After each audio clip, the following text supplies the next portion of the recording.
Forgotten NFL quarterbacks is an art, and I am an artist. I love making forgotten NFL quarterback videos. You guys love watching these forgotten NFL quarterback videos. So, we are now on part 4 of the forgotten NFL quarterbacks, but today's part I think is a very special part 4 because the 3 quarterbacks on this list are the most relatively unknown, the ones that I don't think you guys would be able to name off the top of your heads from different times in the NFL. But first, let's talk about the criteria. They have to have scored an NFL touchdown. I make up the rules. And lastly, I thought I had more rules. So let's get right into it. This is part 4 of the forgotten NFL quarterbacks. Number 1 quarterback on this list of forgotten NFL quarterbacks is Jamie Martin. Now, Jamie Martin was born on February 8th, 1970 in California.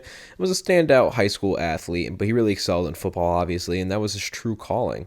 You know, despite his talent, wasn't heavily recruited coming out of high school, but eventually attended Weber State University, a smaller program in Utah. And he actually really became a legend there. He set a bunch of records as a quarterback, won the prestigious Walter Payton Award, which is given to the top player of Division I AA football. He threw for over 12,000 career passing yards, really showing off that arm talent that he had. But NFL teams are a little wary of drafting quarterbacks from smaller schools, and Jamie Martin actually went undrafted in 1993. Jamie Martin's NFL career spanned over 16 years from 1993 to 2008. A certainly impressive feat for an undrafted quarterback, but he played for 9 different teams. This guy was the 90s Josh Johnson before Josh Johnson came around. To list the teams he played for quickly, he had 3 different stints on the Rams. He played for the Redskins, the Jags, the Browns, the Saints, the Chiefs, the Jets, the Chargers, and the San Francisco 49ers during the offseason/preseason. He definitely bounced around the league a lot as a backup and third string, but he was reliable enough and stepped in during some crucial moments. Some NFL notable times was when he entered the league in 1993. Spent much of his early career as a developmental quarterback, learning the ropes and serving as a backup to quarterbacks like Chris Miller. That's another just great forgotten name. And made limited appearances, but definitely gained some good experience during these appearances. Now, through 2001 and 2002, Martin's most memorable NFL moments came during the Greatest Show on Turf era, backing up Kurt Warner and Mark Bulger, and Martin actually got to start in 6 games in 2002 when Warner was sidelined with injuries. In those appearances, Martin threw for 1,200 yards, 7 touchdowns, and 8 interceptions. Honestly, controlling that high-power offense decently enough. In 2005 for the San Diego Chargers, Martin's one of his last meaningful stints came there as a backup to Drew Brees, and he contributed as a mentor and a veteran presence for the team, even though he really didn't touch much playing time. Career stats, he started 10 games while playing in 53, had nearly 4,000 passing yards, and ended with 20 passing touchdowns and 21 interceptions.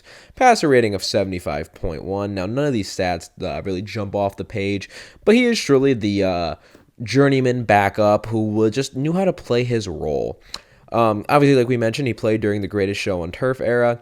He went undrafted and lasted 16 years in the NFL, had a 2002 starting stint, and truly he was just a survivor, playing alongside some veterans like Warren Moon and mentored young players like Drew Brees and Phillip Rivers, and he was really good at adapting to different systems. Off the field, he seemed to be a good guy, steady presence in the locker room, decent leader, but who would have known that Jamie Martin actually loved to create his own business? He owns a restaurant now and serves food, which is wonderful and has nothing to do with football. But, for an NFL career that wasn't really filled with Pro Bowl appearances or championships, he was the epitome of perseverance and professionalism. To be able to last 16 years, like I've said a couple times, you got to have some work ethic there. And, he definitely had a love and grind for the game. And, now he's working on his restaurant, making big waves in the restaurant world, and maybe one day he'll get a Michelin star, just like a Super Bowl ring. Now let's talk about what could be the most default quarterback name I have ever seen in my life. I am talking about none other than Keith Null. Keith Null was born September 24th in 1985 in Texas and grew up in a small town in Texas, was an all-around athlete, and he really excelled in football. And obviously, guess what? He was a football player at heart. At West Texas A&M, he emerged as a really good passer in their high-octane offense, and in his senior year, which was in 2008, he threw for a little over 4,000 yards and 41 touchdowns, becoming one of the top quarterbacks in D2 football. Null's ability to command an offense and his NFL size, 6'4", 222 pounds, definitely drew some attention from NFL scouts, definitely, despite the questions about his competition level, and his standout season had him declare for the 2009 NFL Draft, where Keith Null was selected in the 6th round, 196 6th overall by the Rams. 2 Rams already on this list. And he entered the league as a developmental quarterback, and he was kind of just thrusted into action his rookie season due to the injuries to the Rams starter Mark Bulger and backup Kyle Bowler. So in 2009, his rookie season, his NFL debut came during a really rough season for the Rams, who finished with a league-worst 1-15 record. He made his first start on December 13th, 2009 against the Tennessee Titans, a daunting task for any rookie, and unfortunately the game really exposed his inexperience. He threw for 5 interceptions and a 47-7 loss, and despite this rough start, he showed resilience, and he really kept fighting through the rest of the season. His most notable performance came in Week 16 when he threw for 261 yards and a touchdown against the Cardinals. And although the Rams lost 31-10 across 4 starts and appearances in 5 games during the season, Null finished with a little over 500 yards, 3 touchdowns, and 9 interceptions, completing a little bit under 60% of his passes. And, these stats certainly reflect a tough uphill battle that he had to climb to be a consistent NFL starter. After the 2009 season, Null really struggled to find a home on an NFL roster because the Rams released him before the start of the 2010 season, as they were transitioning to Sam Bradford as the new face of the franchise. Null spent some time with the Jags, the Panthers, but unfortunately, he never appeared in another regular season game. By 2011, Null's career came to an unofficial end, and he pursued opportunities in football at a smaller scale, including, participating in training camps and working as a private coach for aspiring players. And, life after the NFL, Null has done some interesting things, to say the least. When doing research on him, I found this very odd video that you'll see footage of called an ARC application video. I don't want to watch the video, but it's an odd video, I believe. I believe he's also a pastor now. That's something for Keith Null. One of those guys that I truly think he's so forgotten because of how quickly he was just out of the league after starting a handful of games. Keith Null certainly didn't have good stats, but he was certainly funny looking. And besides that, that is about the most impact that I could say from Keith Null. Ladies and gentlemen, last and certainly not least is Travon Boykin, who was born August 22nd, 1993 in Texas. Grew up in the Dallas area, and he was a natural for football at a very young age and was a dual threat quarterback at West Mesquite High School, where he became a star athlete. From there, he moved over to TCU and played for TCU from 2012 to 2015, developing into one of the most electrifying quarterbacks. And he started, his college career as a backup, occasionally actually playing wide receiver, but quickly took over the starting role in 2013. Breakout season came in 2014, where he led TCU to a 12-1 record, and he had a blowout win against the Peach Bowl against Ole Miss. During that season, Boykin threw for a little under 4,000 yards and 33 touchdowns, while rushing for another 700 yards and 8 touchdowns, earning him a Big 12 Offensive Player of the Year honors, and even placed him in Heisman Trophy conversation, where he finished 4th in voting. 2015 rolled around. In Boykin's final season at TCU, he did continue to impress with numbers that were slightly down from last year, but he was able to smash some TCU records, including career passing yards and touchdowns.